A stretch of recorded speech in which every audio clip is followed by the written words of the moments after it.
नमस्कार दोस्तों, स्वागत है आपका एवन जी के स्टडीज़ में। आज के वीडियो में हम डिस्कस करने वाले हैं समाज के कुछ महत्वपूर्ण प्रश्नोत्तर जो सभी परीक्षाओं के लिए महत्वपूर्ण होंगे। अगर आप किसी परीक्षा की तैयारी कर रहे हैं तो ये वीडियो आपकी बहुत सहायता करेगी। तो आप लोग वीडियो को शुरू से अंत तक ज़रूर देखिए और इनमें से जितने भी क्वेश्चन का आंसर जानते हैं कमेंट बॉक्स में ज़रूर दीजिएगा। चैनल पर नए हैं तो प्लीज़ चैनल को सब्सक्राइब भी ज़रूर कर लीजिए। चलिए आगे बढ़ते हैं। आज का आपका पहला सवाल है, दो या दो से ज़्यादा शब्दों के मेल को क्या कहते हैं? आपके ऑप्शंस हैं ए संधि, बी समास, सी सर्वनाम, डी विशेषण। सही जवाब है ऑप्शन बी समास। दो या दो से अधिक शब्दों से मिलकर बने नए शब्द बनते हैं तो उसे समास कहते हैं, जैसे देशभक्ति, चौराहा। अगला सवाल है, त्रिलोचन में कौन सा समास है? त्रिलोचन में कौन सा समास है? आपके ऑप्शन से ए बहुव्रीहि, बी अव्ययी भाव, सी कर्मधारय, डी तत्पुरुष। सही जवाब है ऑप्शन ए बहुव्रीहि। त्रिलोचन शब्द में बहुव्रीहि समास होता है। इसका समास विग्रह होगा तीन नेत्रों वाला, यानी शिव जी। जिस समास में दोनों पदों की प्रधानता न हो और कोई तीसरा पद प्रधान हो उसे बहुव्रीहि समास कहते हैं। चलिए आगे बढ़ते हैं। अगला सवाल है, श्वेतांबर यह किस समास का उदाहरण है? आपके ऑप्शन से ए कर्मधारय, बी बहुव्रीहि, सी अव्ययी भाव, डी तत्पुरुष। जवाब दीजिए, श्वेतांबर किस समास का उदाहरण है? सही जवाब है ऑप्शन बी बहुव्रीहि। श्वेतांबर में बहुव्रीहि समास होता है। इसका अर्थ है श्वेत है आंबर जिसके, यानी सरस्वती जी। अगला सवाल, रोग पीड़ित में कौन सा समास है? रोग पीड़ित में कौन सा समास है? आपके ऑप्शन से ए अव्ययी भाव, बी तत्पुरुष, सी कर्मधारय, डी बहुव्रीहि। सही जवाब ऑप्शन बी तत्पुरुष। रोग पीड़ित शब्द में तत्पुरुष समास है। इसका समास विग्रह है रोग से पीड़ित। तत्पुरुष समास में उत्तर पद प्रधान होता है। दोनों पदों के बीच कारक का लोप होता है। यहाँ दोनों पदों के बीच से कारक चिन्ह है।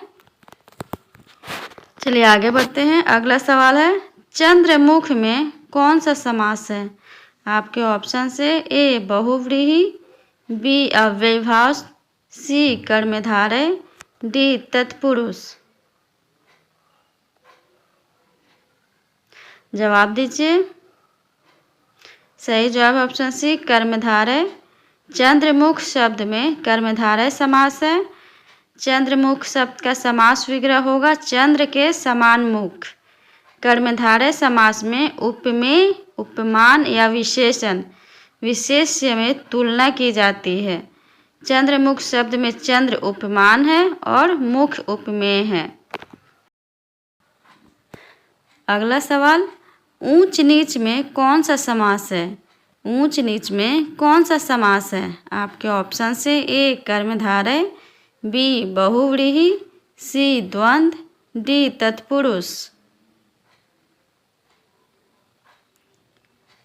सही जवाब ऑप्शन सी द्वंद्व। ऊंच नीच शब्द में द्वंद्व समास होता है। इसका समास विग्रह है ऊंचा और नीचा। द्वंद्व समास में दोनों शब्द प्रधान होते हैं और ये एक दूसरे के विलोम होते हैं।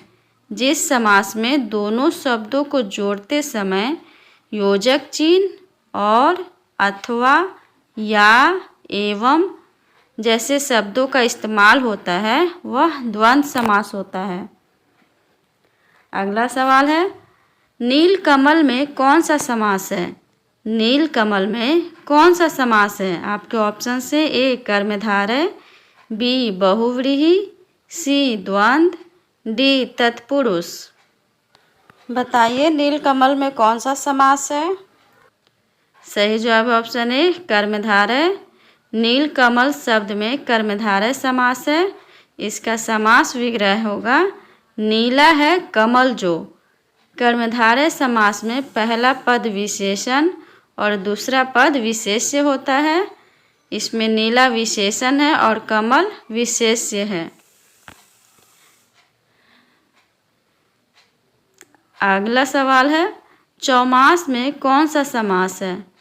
चौमास में कौन सा समास है। आपके ऑप्शन से ए बहुव्रीहि, बी अव्ययीभाव, सी कर्मधारय, डी द्विगु।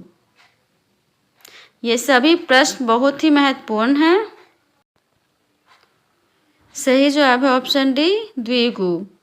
चौमास शब्द में द्विगु समास होता है। इसका समास विग्रह 4 मासों का समूह होता है। जिस समास में पहला पद संख्यावाचक हो वहाँ द्विगु समास होता है, ध्यान रखिएगा। चलिए आगे बढ़ते हैं। अगला सवाल है पथभ्रष्ट में कौन सा समास है। पथभ्रष्ट में कौन सा समास है। आपके ऑप्शन से ए बहुव्रीहि, बी अव्ययीभाव, सी कर्मधारय, डी तत्पुरुष। जवाब दीजिए पथभ्रष्ट में कौन सा समास है। सही जवाब है ऑप्शन डी तत्पुरुष। पथभ्रष्ट शब्द में तत्पुरुष समास है। इसका समास विग्रह है पथ से भ्रष्ट। जिस समास में कारक चिन्ह का प्रयोग होता है वहाँ तत्पुरुष समास होता है। इसमें कारक चिन्ह से का लोप हुआ है। अगला सवाल है गुरु दक्षिणा शब्द किस समास का उदाहरण है। आपके ऑप्शन से ए बहुव्रीहि, बी कर्मधारय, सी तत्पुरुष, डी द्विगु। आपसे गुजारिश है कि आप वीडियो को पूरा देखें। सही जवाब है ऑप्शन सी तत्पुरुष। गुरु दक्षिणा शब्द में तत्पुरुष समास है। तत्पुरुष समास में दूसरा पद प्रधान होता है। गुरु दक्षिणा शब्द में दक्षिणा गुरु के लिए है। यहाँ के लिए कारक चिन्ह है, इसलिए यह तत्पुरुष समास है। चलिए आगे बढ़ते हैं। अगला सवाल है देवासुर में कौन सा समास है। देवासुर में कौन सा समास है। आपके ऑप्शन से ए बहुव्रीहि, बी अव्ययीभाव, सी द्वंद्व, डी तत्पुरुष। किसी भी क्वेश्चन का आंसर जानते हैं तो प्लीज़ कमेंट बॉक्स में ज़रूर दीजिए। सही जवाब है ऑप्शन सी द्वंद्व। देवासुर शब्द में द्वंद्व समास है। इसका समासिक विग्रह करने पे देव और असुर होगा। जिस समास के दोनों पद प्रधान होते हैं तथा विग्रह करने पर और या अथवा एवं योजक चिन्ह प्रत्युत होता है वहाँ द्वंद्व समास होता है, याद रखिएगा। अगला सवाल निर्विकार में कौन सा समास है।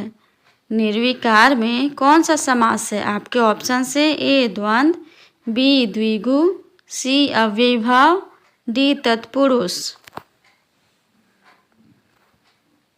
जवाब दीजिए निर्विकार में कौन सा समास है।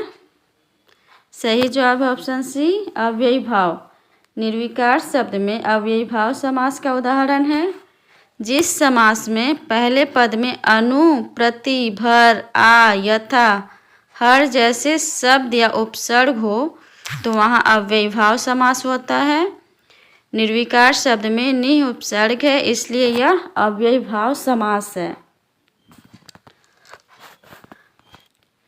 अगला सवाल है द्विगु समास का उदाहरण कौन सा है।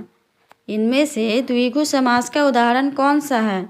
आपके ऑप्शन से ए त्रिनेत्र, बी दिन रात, सी चतुरानन, डी त्रिभुवन।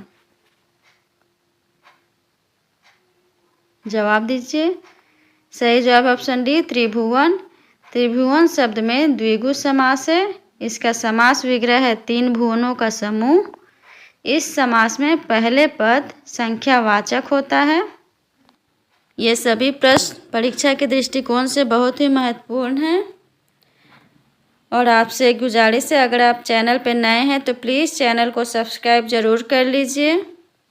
चलिए आगे बढ़ते हैं। अगला सवाल है किस शब्द में अव्ययीभाव समास है?